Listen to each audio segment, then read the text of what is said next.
السلام علیکم دوستو، جب ہم جاپان کا نام سنتے ہیں تو ہمارے ذہن میں اکثر جدید ٹیکنالوجی، سوشی، قدیم ثقافت اور خوبصورت مناظر آتے ہیں، لیکن ایک اور حیرت انگیز چیز ہے جس میں جاپان نے دنیا بھر میں اپنی مہارت کا لوہا منوایا ہے، اور وہ ہے پائتھن فارمنگ۔ جب آپ یہ سنتے ہیں تو شاید آپ کو کچھ الجھن ہو، لیکن جاپان جیسے ملک میں جہاں زمین اور وسائل محدود ہیں، پائتھن فارمنگ ایک انوکھا اور کامیاب ماڈل بن چکا ہے۔ تو آئیے ہم آپ کو اس کہانی سے آگاہ کرتے ہیں کہ کس طرح جاپان کے ایک چھوٹے سے گاؤں نے پائتھنز کی فارمنگ کو اتنی کامیاب صنعت میں بدل دیا۔ دوستوں، کہانی شروع ہوتی ہے جاپان کے ایک دور دراز گاؤں سے جو پہاڑوں اور جنگلات سے گھرا ہوا تھا۔ یہ گاؤں اپنی خوبصورتی کے لیے کم اور ایک خوفناک حقیقت کے لیے زیادہ مشہور تھا۔ ہر سال یہاں سینکڑوں لوگ ایک ہی وجہ سے اپنی جان کھو دیتے تھے، اور وہ وجہ تھی دیو ہیکل پائتھنز کے کاٹنے سے۔ یہ سانپ اتنے زیادہ تھے کہ گاؤں کے لوگ خوف کے مارے راتوں کو سو نہیں پاتے تھے۔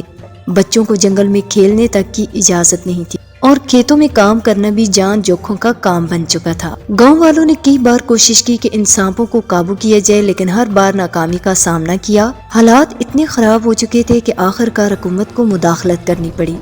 حکومت نے فیصلہ کیا کہ ان سانپوں کو قابو میں کرنے کے لیے ایک بڑی مہم چلائی جائے گی۔ ماہرین کو بلایا گیا، جدید ٹیکنالوجی استعمال کی گئی، اور گاؤں کے ہر کونے سے پائتھنز پکڑ لیے گئے۔ لیکن دوستوں، جب ہزاروں سانپ پکڑے گئے تو ایک نیا سوال پیدا ہوا، ان سانپوں کا کیا کیا جائے؟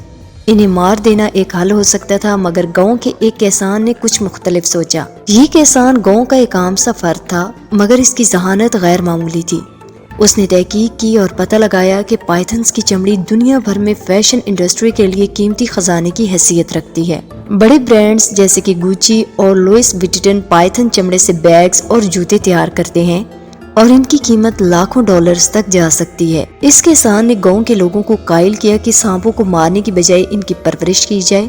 اس نے بتایا کہ اگر سانپوں کی صحیح طریقے سے دیکھ بھال کی جائے تو ان کی چمڑی کو فروخت کر کے گاؤں کی تقدیر بدلی جا سکتی ہے۔ یہ ایک انقلابی آئیڈیا تھا، اور گاؤں کے لوگ اس بات پر بھروسہ کرنے کے لیے تیار ہو گئے کیونکہ ان کے پاس کھونے کو کچھ نہیں تھا۔ گاؤں کے لوگوں نے اس کسان کی بات پر اعتماد کیا اور سانپوں کو ختم کرنے کی بجائے ان سے فائدہ اٹھانے کا فیصلہ کیا۔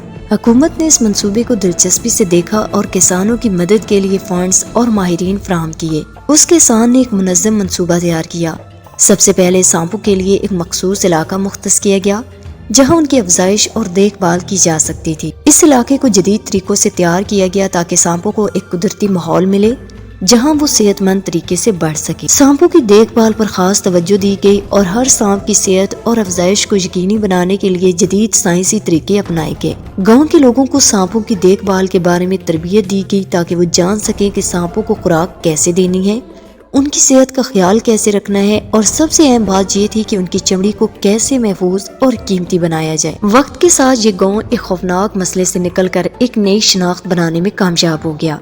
گاؤں میں ہر گھر میں ایک نئی روشنی آئی کیونکہ سانپوں کی فارمنگ سے گاؤں کی غربت کم ہونے لگی اور روزگار کے نئے مواقع پیدا ہونے لگے۔ گاؤں کی محنت آخر کار رنگ لائی جب پہلی بار پائتھنز کی چمڑی پروسیس کر کے عالمی مارکیٹ میں بھیجی گئی۔ بڑے فیشن برانڈز جیسے کہ گوچی، لوئس وٹٹن اور ہرمس نے اس چمڑے کو اپنی مصنوعات میں استعمال کرنے کی خواہش ظاہر کی کیونکہ اس کی خوبصورتی اور معیار انہیں بے حد پسند آیا۔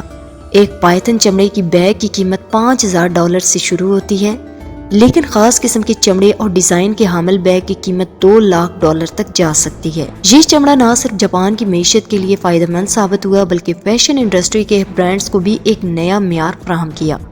اب دنیا بھر کے فیشن ہاؤسز جاپانی پائتھن چمڑے کے بغیر اپنی مصنوعات مکمل نہیں سمجھتے ہیں، اور جاپان کے اس گاؤں کے ہر گھر میں پائتھنز کو پالا جا رہا ہے۔ دوستوں، گاؤں والوں نے یہ بھی دیکھا کہ پائتھن کے گوشت اور چمڑے کے علاوہ سانپوں کے جسم کے دوسرے حصے بھی مختلف صنعتوں میں استعمال ہو سکتے ہیں۔ پائتھن کا گوشت خاص طور پر جنوب مشرقی ایشیا اور افریقی ممالک میں کھایا جاتا ہے، اور ان بازاروں میں اس کی اچھی قیمت ملتی ہے۔ سانپوں کی چربی سے تیار کردہ تیل جلد کی دیکھ بھال کے لیے استعمال ہوتا ہے، اور کاسمیٹک کمپنیاں اس سے خرید کر اپنے پروڈکٹس میں استعمال کر۔ پائتھن کے دانت، ناخن اور دیگر ہڈیاں بھی گاؤں والوں کے لیے آمدنی کا ذریعہ بن چکی ہیں۔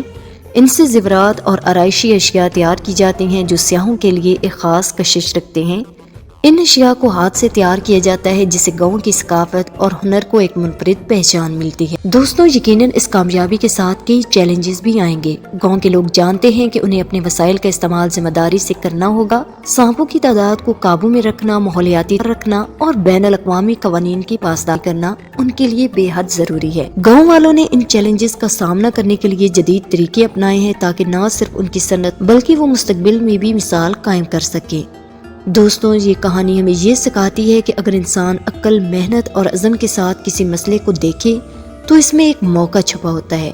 گاؤں کے لوگوں نے خوف کو امید میں بدل دیا اور دکھا دیا کہ مسائل کا سامنا صرف ہمت سے کیا جا سکتا ہے۔